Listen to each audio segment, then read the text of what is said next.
هي الصالة. الناس يدخلون العرض ويشاهدون ويخرجون من دون أن يعلموا. أطفال يخربشون جدران الممرات، بعض الزجاج مكسور، الحواجز بين المشاهدين تتجاوز المترين، لا أحد في الحقيقة العميقة يعرف أحدا.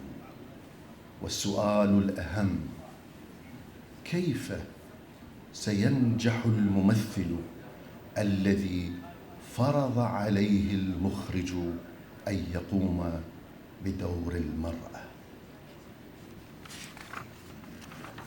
كان النص كبيرا في السن، وبالتحديد 1000 عام مضى، وكانت الكلمات تدب في أزقة النجف كالنمل صوب فكرة المؤلف، والناس يدعون معرفة المعنى وهم يأكلون.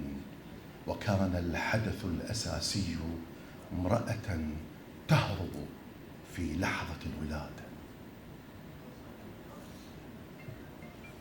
في البداية وجد المخرج عجوزا خارجة للتو من جلطة، جلس يشرح القصة وعلى يديه آثار كثرة الأبواب، مستمعا عن تمثيلها طفلة في الستينيات.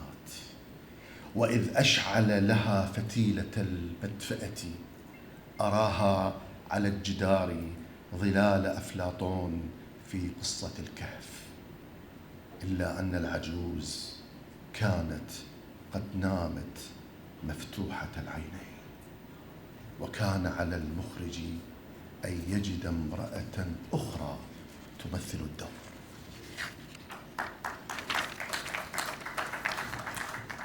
الرجال في النجف كتب كثيرة التأويل، إلا عندما يكون القارئ أنثى.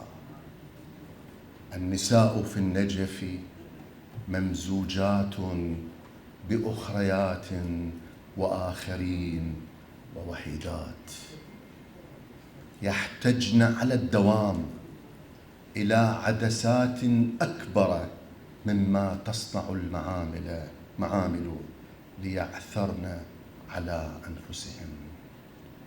ومن وثبة النمرة داخل القلب إلى الصمت والتلاشي طريقهن واضح، يعرفه الجميع ولا يتكلم عنه أحد حتى هن.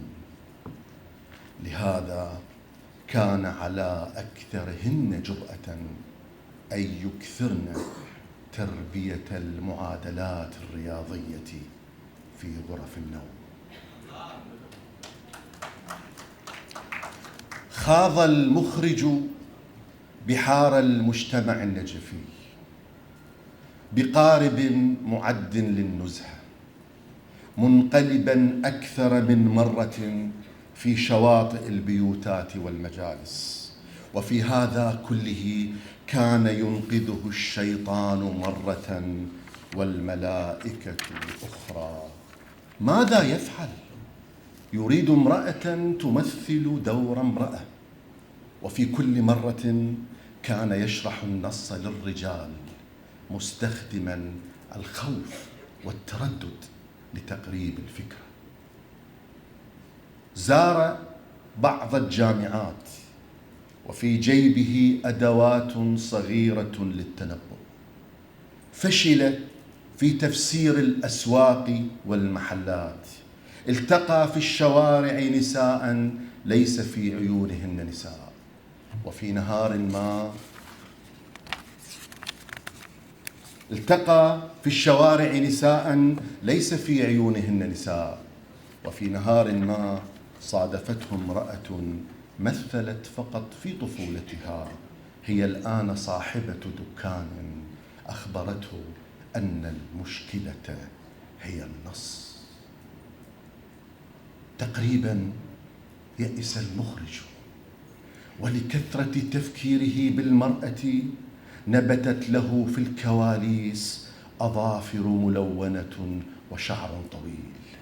وإذ كان محالا عليه أن يغير القصة فقد فرض على أحدهم هذا الدور. ممثل عمل في المسرح 10 سنوات، قدم بعض الأصوات في الإذاعة، والآن يصعد الخشبة ويبدأ الحياة بوصفه امرأة.